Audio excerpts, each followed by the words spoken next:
While the Rams didn't make any claims off of waivers, but they did address their kicker situation. The practice squad has been filled out and the 8-team captains have been announced. That's coming up next on Locked On Rams. You are Locked On Rams, your daily Los Angeles Rams podcast. Part of the Locked On Podcast Network, your team every day.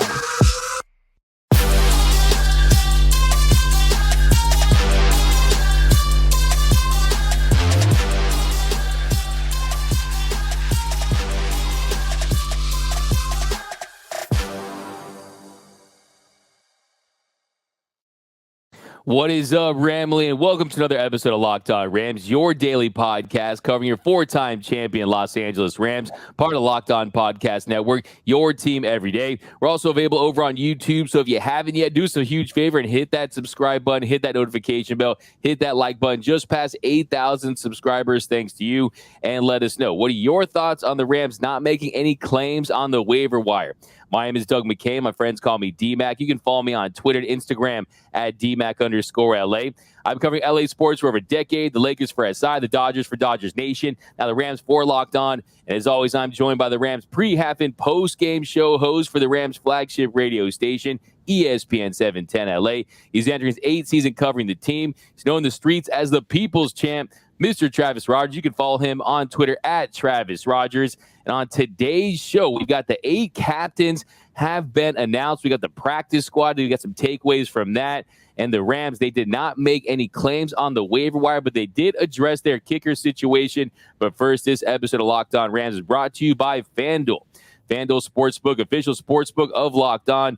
Make every moment more. Right now, new customers can get $5 and get $200 in bonus bets guaranteed. Visit FanDuel.com/lockedon to get started. Now, Travis, first thing we're going to get into today is the waiver wire. So we've talked about it a couple times on this show. Hey, maybe the Rams go out there and get an experienced D tackle or an edge rusher, address one of these positions of need. Well, they did nothing. The Rams were 6th in the waiver order following the NFL final cutdown deadline this week. They didn't utilize that high slot.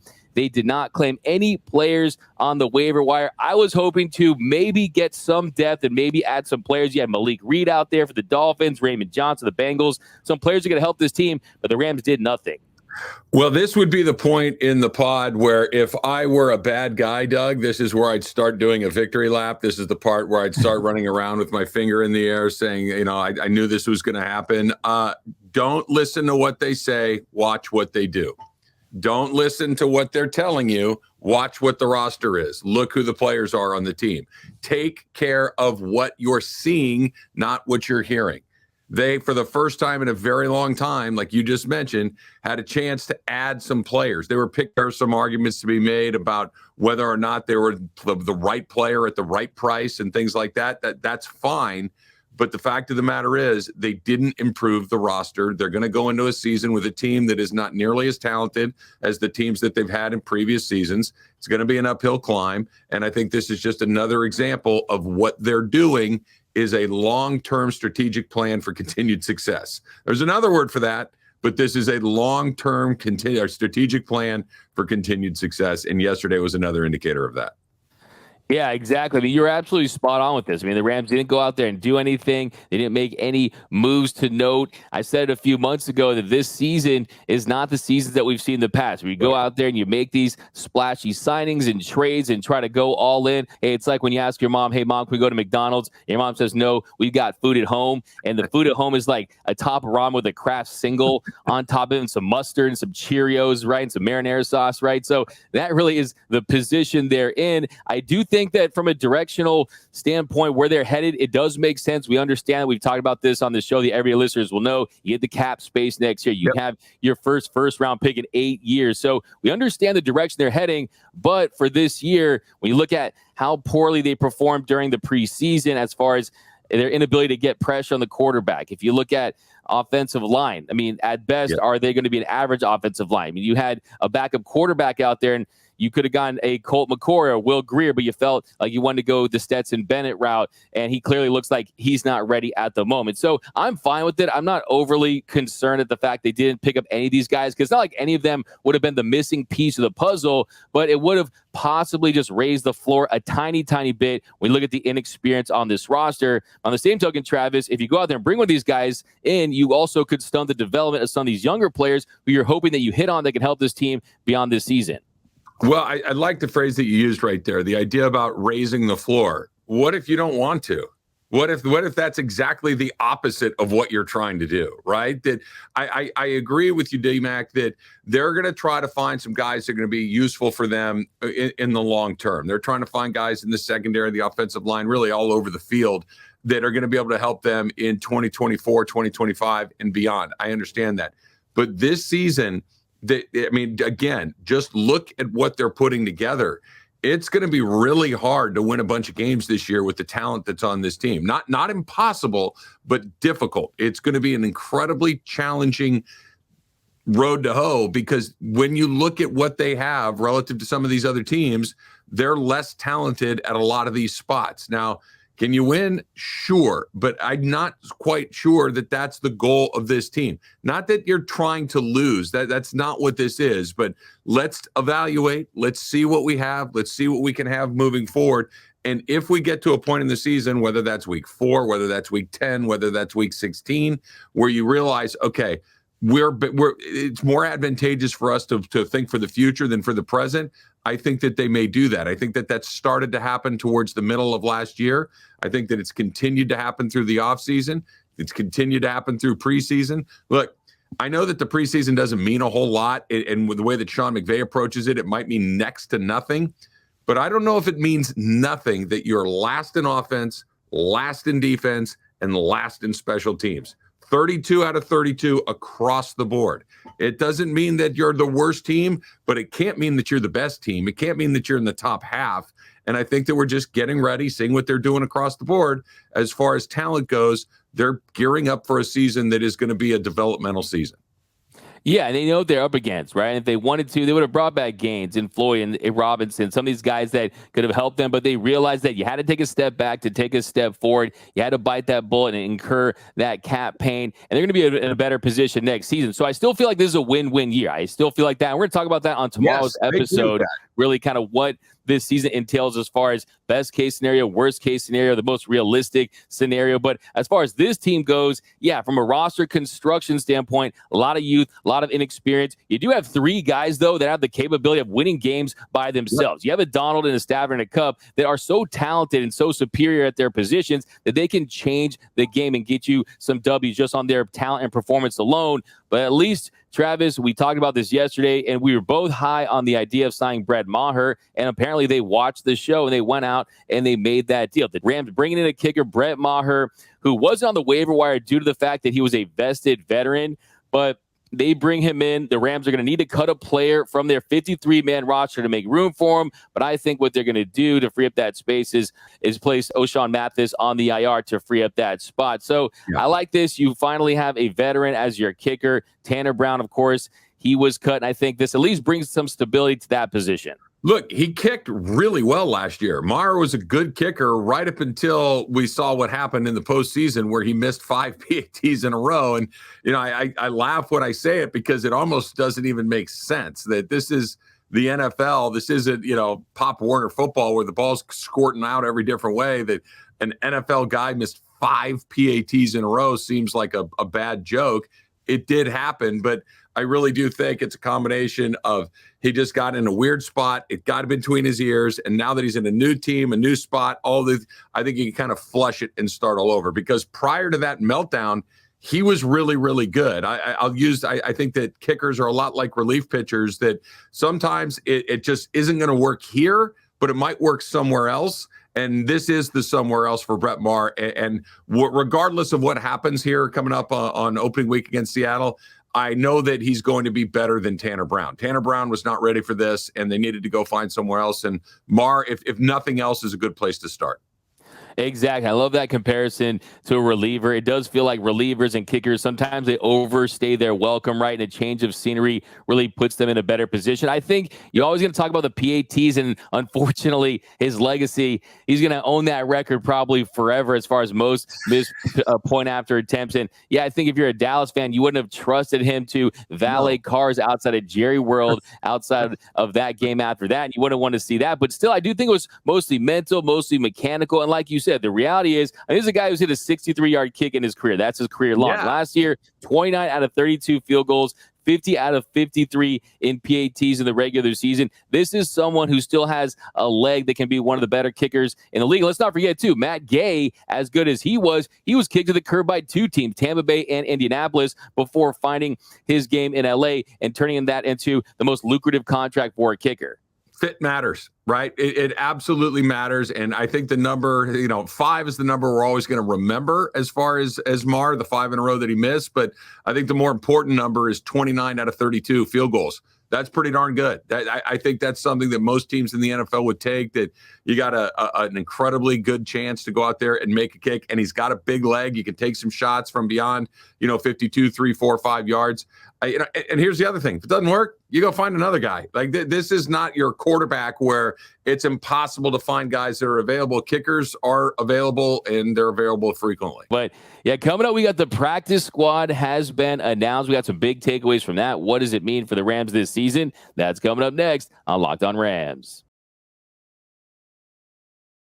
All right, are you ready for the NFL season with incredible offers from FanDuel? You should be, because it's America's #1 sportsbook. And right now, new customers can bet $5, just $5, to get $200 in bonus bets, and that is guaranteed. Plus, all customers who bet $5 will get a $100 off NFL Sunday ticket from YouTube and YouTube TV, which means you get to go watch all the games, whatever game you want to see. It's right there on that Sunday ticket. So now is the best time to join FanDuel. The app is easy to use, and you can bet on everything from spreads to player props and more. Over-unders, win totals, you go find it. It's all at FanDuel. FanDuel.com/lockedon to kick off the NFL season with an offer you do not want to miss. Take all that fun you're having and make it more fun with FanDuel. FanDuel, of course, the official partner of the NFL.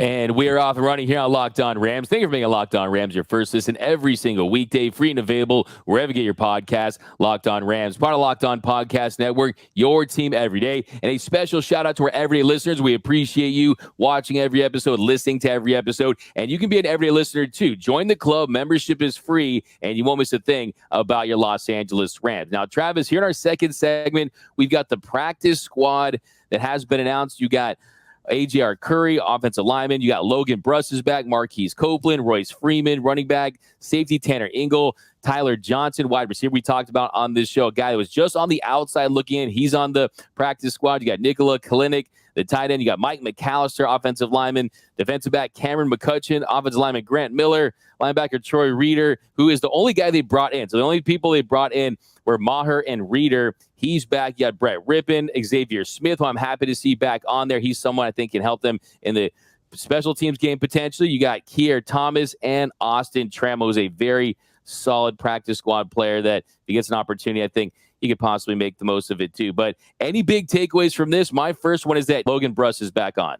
Yeah, I think that's interesting. And Bruss certainly falls into this category of what I'm going to mention is that a lot of these guys are your guys, right? A lot of these guys that are familiar with what it is that you're doing in this organization, in this program, right? That if A.J.R. Curry or Logan Bruss had to play, if the Rams had a similar situation that they had to a year ago where guys start dropping left and right, you're not just finding somebody that's out there, you bring them in, you're teaching them terminology, you're teaching them the 95 million things they need to learn. They know it already. Now, maybe the talent isn't quite where you would want it to be in some of these situations, but at least there's some familiarity. With Bruss specifically, I'm genuinely happy that he was able to stay because I still have a little bit of hope that they can somehow, some way figure this out. That they spent that third round pick on him a couple of years ago, is something that is meaningful, and it was their first guy, and you would hate to see it end that quickly. I don't know if just continuing to work or finding a position for him that maybe suits him a little bit better. But I'm optimistic that maybe somehow, some way they can find a way to make that work for him and for the team. Yeah, I think you have to feel really good about getting A.J. Curry back. He was someone who was really solid in their final 2 preseason games, who needs to get further developed. He's someone that still has potential. He's still raw, that he still has some upside. Logan Bruss, he's someone that, look, he's really not gotten his opportunity. He was injured. He tore up his ACL in the preseason last year and he was struggling mightily before that. This year, you have him going back to tackle, and he's flip-flopping. And Les Snead said yesterday that it didn't help him that he was going up against Aaron Donald his rookie season when he's trying to change position. So I think that, is the Bruss label a little too premature? Maybe a little bit. On the same token, if you look at his play throughout the preseason, there's really nothing that has inspired confidence in Logan Bruss. The reality is this is someone that's getting run over consistently, and he gets injured. So, I think you can hold out some hope, and I think the fact that no other team poached him, even though he was a 3rd-round pick, is very telling. But still, I think it's going to be very interesting when you look at the talent really on this practice squad. And really the only player that got poached was Quindell Johnson by the Bears. Yeah, no, I think that's important to note, D-Mac. I think you're right that there wasn't we'll take him. Right. I guess that means that at least the Rams designated the right guys and that they kept the right guys. That the last thing you would like to do is see that you put 5, 6, 7 guys on a practice squad list, and all of a sudden the rest of the league is racing to scoop them up. It means that they're seeing some things that you didn't. That's not what happened, like you mentioned. I think there's some comfort in that. The other one that you mentioned is Rippon, right? So, look. I hope that Stetson Bennett becomes a nice NFL player. I hope that he continues to develop, and I hope that we never have to see him in a game this season. I hope that Matthew Stafford is awesome and healthy all year long. That doesn't happen a lot, right? The guys get hurt. Matthew Stafford, got hurt last year. They went through 4 different quarterbacks. Stetson Bennett, in my opinion, would really not be ready to step into an NFL game. And if that NFL game were in the first 4 or 5 weeks of the season, I just think that you got to go to somebody like Rippon and put him in there. He's played in the NFL. He knows what NFL speed is like. He's bigger than Stetson Bennett. I'm hopeful it works out ultimately, but I don't see a short-term situation where Stetson Bennett has success in the NFL. Not in the early part of the year, at least. Yeah, having Rippon on there, he's someone, we talked about that a few days ago, can give you a big league at bat. He has played that position at this level. Is he going to be a guy who can go out there and change the game and make you someone that's going to be competitive out there, give you a chance to win? Maybe not, more of a game manager, right? Yeah. But still, he's probably going to go out there and throw 4 picks or anything like that and really just be a disaster. So, I think from that standpoint, like you said, the number one thing is just keeping Matthew Stafford vertical and keeping him healthy, because that's really largely what this season hinges on. I will say, too, I like the fact that Tanner Ingle, Cameron McCutcheon, those are 2 players the Rams, I think, will be very happy to have back on the practice squad on the defensive side of the ball. Now, the guys who are left off the practice squad, Travis, Lance McCutcheon, we've talked about him. He's someone that is the Rams all-time leader in preseason categories when it comes to as a receiver. He doesn't make it. Daniel Hardy, a 7th-round pick in 2022. He's not on. Same with DeAndre Square and Christian Sims. So it comes as a little bit of a surprise. A little bit. Let me ask you this. Is there anything you'd rather hold less than preseason leader in blank? Right? Like that, you don't want that, right? That's not good. That means you're playing a lot. That means that they continue to throw you out there no matter how well you're doing. Yeah, go out there and do it again. Show me again. So I know I would be very anxious to shed myself of that title. Like you said, he was again, we know him because he played in the preseason. We don't know him because we saw flashes during the regular season, made you go, oh, that guy right there, let's throw him the ball a few more times.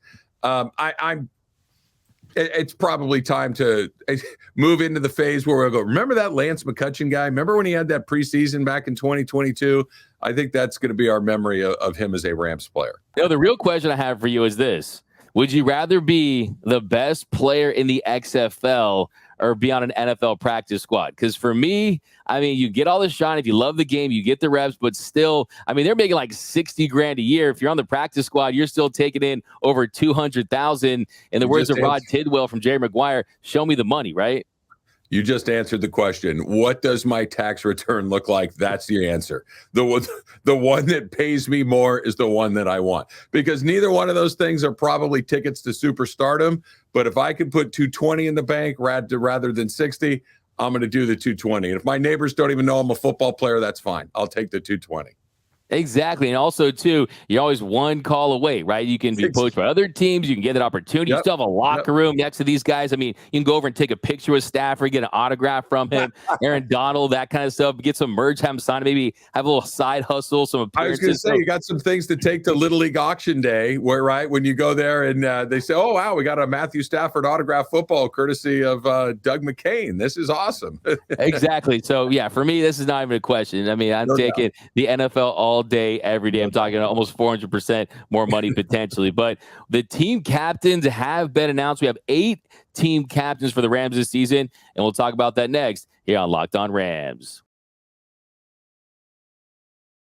And welcome back to Locked On Rams. Thanks for making Locked On Rams your first listen every single weekday, free and available wherever you get your podcasts. Locked On Rams, part of the Locked On Podcast Network, your team every day. And another reminder, if you haven't yet, be sure to subscribe to the Locked On Rams YouTube channel. Hit that subscribe button, hit that notification bell, hit that like button. Let us know, what is your reaction to the 8 captains the Rams announced for the 2023 season? Now, Travis, we got the 8 captains. The Rams revealed their 8 captains for this season, and it included Matthew Stafford, Cooper Kupp, Tyler Higbee, Rob Havenstein for the offense, and Aaron Donald, Jordan Fuller, and Ernest Jones for the defense, and Ben Skoranek as the captain of the special teams. Now, the first time you have Higbee, Jones, and Skoranek, they've been voted for the captain spot their first time in their career. But how about Benny Sko, the special teams captains? These guys grow up so fast. They really do. They turn around, and next thing you know, they're driving the car.